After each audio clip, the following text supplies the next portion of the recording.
ഇപ്പൊ ഉമ്മാക്ക് പ്രായമുണ്ടെങ്കിലും അൽഹംദുലില്ലാഹ് ഉമ്മ നമ്മുടെ ഉപ്പയെ വിവാഹം കഴിക്കുന്ന സമയം ഉമ്മയുടെ യുവത്വകാലത്ത് ഉമ്മയുടെ ഗ്ലാമർ എത്രയായിരുന്നു അല്ലാ. ഇന്ന് കണ്ണു കുടിയിൽ വീണുപോയ ഉമ്മയാണ്, ഇന്ന് ശരീരം ചൊട്ടിച്ചുളുങ്ങിപ്പോയ ഉമ്മയാണ്, ഇന്ന് ആരോഗ്യം കുറഞ്ഞ ഉമ്മയാണ്. എന്നാൽ അന്ന് അൽഹംദുലില്ലാഹ് സുന്ദരിയായിരുന്നു നമ്മുടെ ഉമ്മ. നമ്മെ പ്രസവിക്കുന്നതിന് മുമ്പ് വലിയ സൗന്ദര്യമുള്ളവളായിരുന്നു നമ്മുടെ പ്രിയപ്പെട്ട ഉമ്മ. ആ പൊന്നാര ഉമ്മ ഇന്ന് അല്ലാഹുവേ നമ്മളെയൊക്കെ പ്രസവിച്ച് മക്കളെയൊക്കെ വളർത്തി ശരീരത്തിന്റെ തൊലിയെല്ലാം ചുറ്റിച്ചുളുങ്ങി പ്രായം ചെന്നുപോയ ആ മുഖം നിങ്ങളുടെ മനസ്സിൽ വരട്ടെ. ആ ഉമ്മ അല്ലാഹുവേ ഞാനും നിങ്ങളും ഉമ്മയുടെ ഉദരത്തിനകത്തുണ്ടെന്ന് മനസ്സിലായ ഒന്നാമത്തെ ദിവസം കൈകൊണ്ട് പള്ളയുടെ പുറത്തിങ്ങനെ പിടിച്ചിട്ട് പറഞ്ഞു അൽഹംദുലില്ലാഹ്, മോനാണെങ്കിലും മോളാണെങ്കിലും ഞാനൊരു ഉമ്മയാകാൻ പോവുകയാണ്. ഉമ്മയുടെ കൈകൊട്ട് വയറ്റിലിങ്ങനെ അമർത്തിപ്പിടിച്ച് അതിനകത്ത് ഒരു തുള്ളിയായിട്ട് നമ്മളുണ്ട് എന്ന് ഡോക്ടർമാര് പറഞ്ഞുകൊടുത്ത സമയമാണ്. പിന്നെ നമ്മൾ ഇങ്ങനെ വളരുകയാണ്. രക്തക്കട്ട മാംസക്കട്ടയായി, മാംസക്കട്ടയിൽ അല്ലാഹു റബ്ബുൽ ഇസ്സത്ത് അവയവങ്ങൾ തന്നു.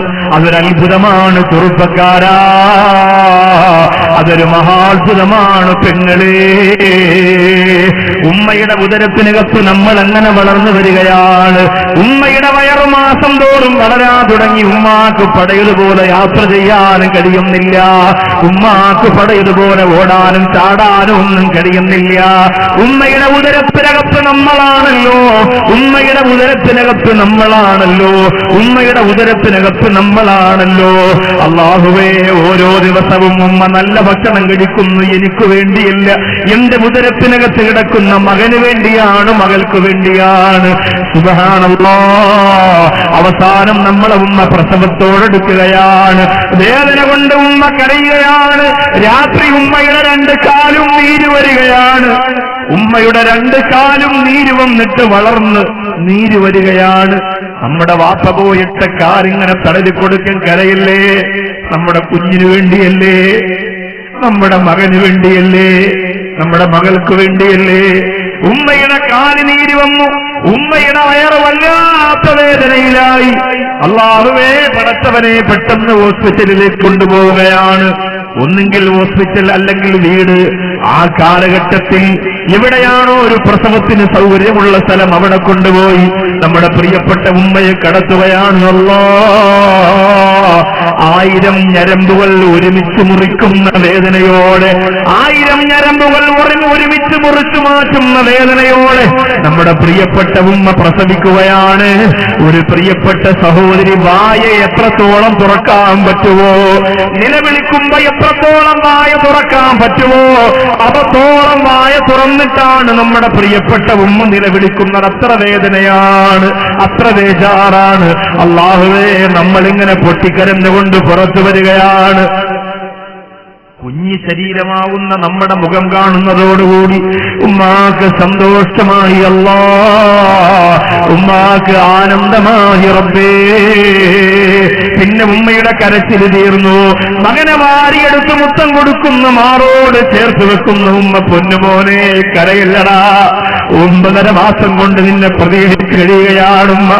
വേദനിച്ചതെല്ലാം നിനക്ക് വേണ്ടിയാണ്, കരഞ്ഞതെല്ലാം നിന്റെ പൂമുഖമൊന്ന് കാണാൻ വേണ്ടിയാണ് എന്ന് പറഞ്ഞ അല്ലാഹുവേ നമ്മളെ വാരിയെടുത്ത് നമ്മുടെ കവളത്തും ചുണ്ടത്തും മുത്തം തന്ന് ദാഹിക്കുന്ന നമ്മുടെ തൊണ്ടയിലേക്ക് ആദ്യമായിട്ട് ഒരു തുള്ളി പാല് തന്നത് ഉമ്മയുടെ മാരിടമല്ലേ? എന്റെ വെള്ളാരയിലെ ചെറുപ്പക്കാരാ.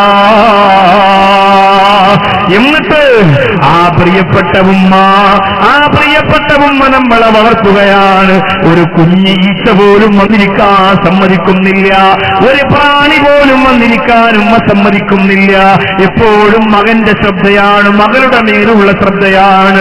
അല്ലാഹുവേ ഒരു തുണി കെട്ടിയിട്ട് ഊഞ്ഞാല് പോലെ കെട്ടിയിട്ട് തൊട്ടിലുണ്ടാകിയിട്ട് അതിന്റെ അകത്ത് നമ്മളെ കിടത്തുകയാണ്.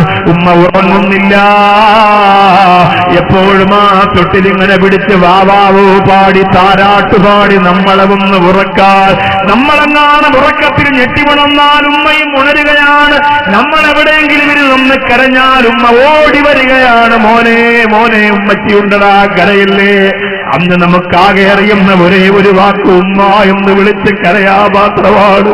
ഇന്ന് മുദ്രാവാക്യം വിളിക്കുന്ന ചെറുപ്പക്കാരാ, ഇന്ന് ഉമ്മയുടെ നെഞ്ചത്ത് ചവിട്ടി കാമുകന്റെ കൂടെ ഇറങ്ങി ഓടുന്ന ബെള്ളാരിയിലെ പെണ്ണേ, ഇന്ന് സ്വത്തും സമ്പാദ്യവും മാതാവിന് കൊടുക്കാനും മനസ്സില്ലാതെ അഹങ്കാരത്തിന് വേണ്ടി ജീവിക്കുന്ന ചെറുപ്പക്കാരാ, അന്നാകെ നമുക്കറിയുന്ന ഒരേ ഒരു ഭാഷ ഉമ്മ എന്ന് മാത്രമാണ്. വിശന്നാലും ഉമ്മ, ഉറക്കം വന്നാലും ഉമ്മ, ഉണർന്നാലും ഉമ്മ, മലമൂത്ര വിസർജനം നടത്തിയാലും ശുദ്ധീകരിക്കാനും ഒക്കെ ഉമ്മ ഉമ്മ ഉമ്മ എന്ന് മാത്രം വിളിക്കാനറിയുന്ന നിന്റെ അടുത്തിരുന്ന് ഉമ്മച്ചി മാറുന്നില്ല. നിനക്ക് ചോറ് വാരിത്തന്ന ഉമ്മ, നിനക്ക് വേണ്ടി ഉറക്കമിടുന്ന ഉമ്മ, അല്ലാഹുവേ അല്ലാഹുവേ അല്ലാഹുവേ, എന്തെങ്കിലും ഒരു പൊരുത്തക്കേട് ആ ഉമ്മയോട് പാവപ്പെട്ട മംഗലാപുരത്തുള്ള ബെള്ളാരിയിൽ ഈ സരസിൽ വന്ന ചെറുപ്പക്കാരോ സഹോദരിമാരോ ചെയ്തു പോയെങ്കിൽ അല്ലാഹുവേ നീ ഞങ്ങൾക്ക് പൊറുക്കണയല്ലാ. ഈ വലിയ മജ്‌ലിസിന്റെ ബർക്കത്ത് കൊണ്ട് ഇന്നു മുതൽ ഞങ്ങളുടെ വേദനയോടെ ഞങ്ങൾ പറയുന്നുവല്ലാ, ഞങ്ങളുടെ ഉമ്മാക്ക് വേണ്ടി ഞങ്ങളുടെ സ്നേഹം കൊടുക്കുമല്ലാ. അള്ളാഹു സ്വീകരിക്കട്ടെ, അള്ളാഹു കബൂൽ ചെയ്യട്ടെ. നിങ്ങൾ ആലോചിക്കുക, ശരിയല്ലേ? യഥാർത്ഥത്തിൽ അത് ശരിയല്ലേ ആ പറഞ്ഞത്? ഉമ്മ മാത്രമാണോ? വാപ്പയുടെ മുഖം മനസ്സിലേക്ക് വരട്ടെ, വാപ്പയുടെ മുഖം മനസ്സിലേക്ക് വരട്ടെ. അല്ലാഹുവിന്റെ റസൂല് ഉമ്മയെ മാത്രം സ്നേഹിക്കണമെന്ന് പറഞ്ഞ പ്രവാചകരല്ല.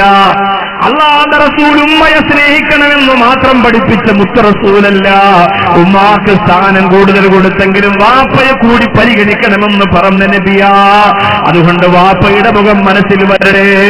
അല്ലാഹുവേ, റമളാൻ മാസത്തിന്റെ 17-ാം രാവിലെ വെള്ളിയാഴ്ച രാവിലെ പ്രഭാതത്തിൽ മരണപ്പെട്ടു പോയ എന്റെ പ്രിയപ്പെട്ട ഉപ്പയുടെ മുഖം ഞാൻ മനസ്സിൽ കൊണ്ടുവരികയാണ്. പുഞ്ചിരിച്ചുകൊണ്ട് മരിച്ചുപോയ ഉപ്പ, അല്ലാഹുവേ പടച്ചവനെ, എത്ര അത്ഭുതമായിരുന്നു എന്റെ പിതാവിന്റെ മരണമെന്നറിയോ? അത് നിങ്ങളോട് വിശദീകരിച്ചിട്ട് കാര്യമില്ല, അതിന്റെ ആവശ്യവുമില്ല, പറയുന്നില്ല. ആ പ്രിയപ്പെട്ട ഉപ്പയെ ഞാൻ എന്റെ മനസ്സിൽ കൊണ്ടുവരികയാണ്. നിങ്ങളുടെ വാപ്പയെ നിങ്ങൾ മനസ്സിൽ കൊണ്ടുവരിക. അല്ലാഹുവേ, ഭാര്യ ഗർഭവതിയാണെന്നറിഞ്ഞപ്പോൾ ആ ഭാര്യയോട് പറഞ്ഞു, ശ്രദ്ധിക്കണേ, സൂക്ഷിക്കണേ എന്ന് ആദ്യം പറഞ്ഞ വാപ്പ, കടയിൽ നിന്ന് കമ്പോളത്തിൽ നിന്ന് സാധന സാമഗ്രികൾ കൊണ്ടുവരുമ്പോ ഭാര്യ പറയുന്നു, എനിക്കൊതൊന്നും വേണ്ട, എനിക്ക് വിശപ്പില്ല, എനിക്കൊതൊന്നും വേണ്ട എന്ന് പറയുമ്പോ വാപ്പ നമ്മുടെ ഉമ്മയോട് പറഞ്ഞത്, നിനക്കല്ല, ഇത് നിനക്കല്ല, ഇത് നീ കഴിക്കുമ്പോൾ ആവശ്യം വരുന്നത് എന്റെ പൊന്നുമോനാണ്, എന്റെ പൊന്നുമോൾക്കാണ്. അതുകൊണ്ട് മരുന്ന് വാങ്ങാനും ഭക്ഷണം വാങ്ങാനും ഉറക്കമിടുന്ന ത്യാഗം ചെയ്ത വാപ്പ. ഞങ്ങളുടെ പ്രിയപ്പെട്ട ഉമ്മ പ്രസവത്തിന് വേണ്ടി റൂമിൽ കിടക്കുമ്പോ പുറത്തിരുന്ന വേദന അനുഭവിച്ച വാപ്പ. എന്റെ മംഗലാപുരം വെള്ളാരയിൽ വന്ന ഉമ്മമാര് പറയും, വാപ്പമാർക്കൊന്നും അറിയണ്ട, ഭർത്താക്കന്മാർക്കൊന്നും അറിയണ്ട. ആരാ പറഞ്ഞത്? പെങ്ങളെ, ഒന്നും അറിയണ്ടെന്ന് പറഞ്ഞതാരാ? നീ പ്രസവിക്കുന്ന വേദന അനുഭവിക്കുന്നതിനേക്കാൾ വേദന പ്രസവിക്കാത്ത വാപ്പ റൂമിന്റെ മുമ്പിൽ നിന്നുകൊണ്ട് അനുഭവിക്കുന്നുണ്ട്. മനസ്സിന് ടെൻഷനാണ്. അല്ലാ, ജീവനുള്ള ഒരു ശരീരത്തിന്റെ അകത്തിരുന്ന് ജീവനുള്ള മറ്റൊരു ശരീരത്തെ പുറത്തെടുക്കുക എന്നത് അത്യത്ഭുതകരമായ കാര്യമാണ്. അതുകൊണ്ട് തന്നെ വാപ്പ പുറത്തിരുന്ന് വേദന അനുഭവിക്കുന്നു. അല്ലാ, എന്റെ സഹധർമ്മിണി റബ്ബേ, അവള് മരണവെപ്രാളത്തിൽ നിലവിളിക്കുമ്പോ എനിക്ക് സഹിക്കാൻ പറ്റണില്ല റബ്ബേ, എന്റെ കുഞ്ഞിന് വേണ്ടിയല്ലേ. ആ വാപ്പ അനുഭവിക്കുന്ന വേദന നീ മനസ്സുകൊണ്ട് ചിന്തിക്കണം ചെറുപ്പക്കാരാ. അത് കഴിഞ്ഞ് വാപ്പ ഒരു വരവുണ്ട് ഞങ്ങളെ കാണാൻ. ഉമ്മയുടെ മാറത്തിരുന്ന് മുലപ്പാല് കുടിച്ചുകൊണ്ടിരിക്കുന്ന എന്നെയും നിങ്ങളെയും കാണാൻ വാപ്പ ഒരു വരവുണ്ട് ഹോസ്പിറ്റലിന്റെ അകത്തേക്ക്. സുബ്ഹാനല്ലാഹ്, വാപ്പയുടെ കണ്ണ് നിറഞ്ഞൊഴുകുകയാണ്.